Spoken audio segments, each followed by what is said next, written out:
Hey everybody, we're getting real with Ronnie. Today we're talking about some workplace strategy.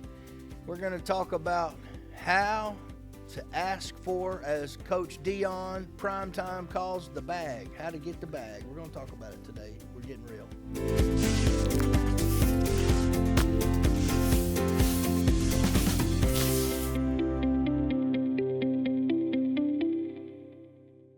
I've been working here for 4 weeks. I think now is a good time to ask for a raise.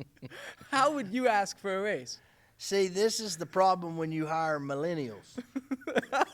He's only been here 4 weeks. They're the most gifted generation we've ever had. They're wise, they're hardworking. But bless God, they already want a raise after 4 weeks. So what are we going to do, Preston? But no, he's kidding. This was one of the questions that got submitted to us. Yeah. How to ask for a raise. Well, there's a number of different ways. The first thing you want to do is make sure you got a proven work history and track record. Make sure you've accomplished something for the corporation, the business, whatever field you're in. You want to make sure you've got a proven track record. And you want to make sure you don't approach your leadership offended or assuming, right? If you assume they're treating you poorly or they have an agenda against you, you're going to completely blow your chance at a financial increase. You just will, because it's like any other conflict. If you come in there with preconceived ideas, or you're emotional, or you feel like you've been treated poorly, you need to handle the way you feel you've been treated first before you start talking finances and money. Because if you blur those two, they won't take you serious. They'll think you're just offended, and you're just not mature is what they'll think. Whether they're right or not, that's just how leaders think, right? So you want to have a proven track record. You want to be able to make your case for why you should get a raise. If like I said, I spent 7 years in the corporate world, and I have business owners, friends. My father's side of the family and my aunt and uncles, they're all business people. All right, my father's in real estate, newspapers. He's got so much money, it's not even funny. My father's older brother, my uncle, he's got planes and just a very wealthy businessman, but really low profile. You'd never know it. He wears Wrangler jeans, doesn't wear nice stuff. You'd never know. He's never drives a new car, but he's got it going on, always has. And I've learned a lot from my cousin Ryan, who's taught me a lot about business. They have energy, gas, oil, they do it all. And what I would say, for people that have money like that, I don't. I'm blessed from a middle-class perspective, but I'm talking about people that have real wealth, real entrepreneurs, CEOs, business owners, whatever. If you go to them, you've got to be able to articulate what you have done and show them evidence of how you've prospered their business. Okay. Or how you can prosper their business. Because I don't know a businessman or woman that if you came and said, this is how I've prospered this business and grown this business, and this is how I plan to grow this business, I need you to invest more in me and more in our future financially so that I can go where I need to go and this company can go where it needs to go. I don't know a business entrepreneur, female or male, that wouldn't go. All right. Because you are telling them how it is in their best interest to bless you. Yeah. You know, in church, it's completely different than business. Way different. Business, someone gets an attitude, is not doing their job, you fire them, you write them up, you don't have to give them a severance. In church, you're in the people business. So church is ran like a business because of the government, the taxes, and how you document things, and all these rules and laws we have. Payroll, and there's rules and laws. State of Tennessee has laws. That part is the same, but how you treat situations in a church is way different. Yeah. You know, in church, even the worst employee has 8 or 10 families they're connected with if they've been there for any amount of time. So you know, even if you need to fire them for poor performance, it's going to hurt your church unity because people believe what they want to believe. They don't get the facts, and, you know, we always have tried here, even when people have left, retirement, resignations, even firings, to bless them as they go. and some people still hate us, but we've wasted a lot of money blessing them with severance and things like that. Business is what you're asking about, because the way you do it in the church is a little different. You know, if you're on staff at a church, it's a little different, but it's similar. You want to show how God has blessed the church through what you're doing, and why it's important based on the finances of the church and the budget that more needs to be invested in what you're doing, which is your salary, your budget. If you tell a pastor that, he takes it to his, in some churches they have elders, we have trustees. You know, every church has a different form of leadership. I don't know of an elder board or trustee board worth its salt that if a church employee has grown something, building something, monetized something in your case in the future, that wouldn't say, man, this guy's blessed this house, blessed your ministry, we need to do something more for him, right? But it's also spiritual. So you can't put a price on spirituality. Exactly. You could also go to your pastor and go, man, we've had 40 people saved since I started running this part of your media. You know, we've had 40 prayer requests or reports of healing. You have to look at that too as a pastor. Now, business, they're just looking at bottom line. What have you done for this company? Are you making us money? Are you keeping the status quo? Are you entrepreneuring things? Are you bringing a harvest into this workplace? If you do that, man, any good leader, business owner is going to go, man, I don't want to lose this guy. I don't want to lose this girl. She's making me money. She's advancing this business. I do not want to lose her. The other thing you can do is if you get another job offer, I have always told certain staff members, some I wanted to go, you know, I was praying God would open the door, just kidding, well, not really, but you know, some people you want to leave because they're not happy and they make everybody else miserable around them, or it's just past the season. It does not mean they're bad people, just some people just don't fit. But the people I would never want to get rid of, I would say, hey, if you get an offer come along, let me counter it first before you just make a decision. Yeah.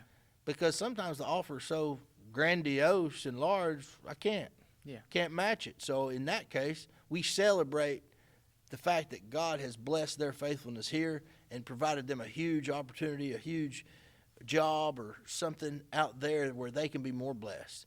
Because that's something to celebrate. You've been faithful here at Abba's house. Now God's blessing you in abundance in your new business, your new ministry, and you did everything right, and you paid your dues here. You know, you left honorably, and now you're getting blessed. And we can't match your blessing, which means God's got so much more for you. That's something we have celebrated, some moments like that. Like, man, God has promoted you. You know, after serving here on staff, God's opened a door for you that's greater than the one you had here. That's the kingdom. Mm-hmm. And so the other thing you can do is go in and go, listen, you know, this other company is kind of actively recruiting me to this organization here. And a good company will say, well, let me see what I can do. And then a good company will come back and go, hey, we can match that.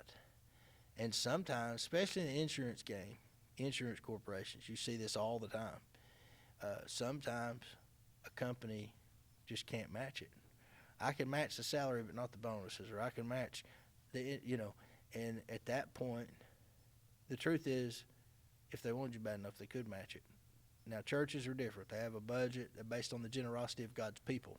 Yeah. Business that are profitable, a lot of businesses have plenty of resources, and if they wanted to keep somebody, they could bend whatever rules are out there and override them and pay them to keep them if they wanted to. Mm-hmm.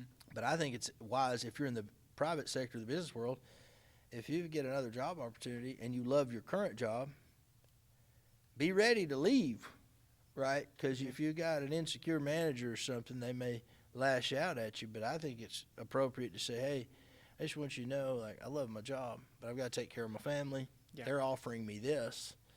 Would you be willing to match it because I want to stay? Or would you encourage me to pursue this? And if you have a good relationship, you can say, what do you know about this company? You know, and that's the way it should be. So that would be my answer, is like, if you want to ask for a raise, make sure you've been diligent, you're good at what you do, and you're prospering whatever it is you're doing. You're growing it, right? Multiplying it. and you can show evidence that it has grown, it is financially prosperous and blessed because of what you're called to do in that business, you show that evidence to your leadership. Yeah. And they may say, well, that's good, but this is your job. I'll tell you one quick story. I mentioned my uncle. So he made his first number of millions of dollars in the newspaper business. And he owned a third of the Washington Post at one time. Oh, wow.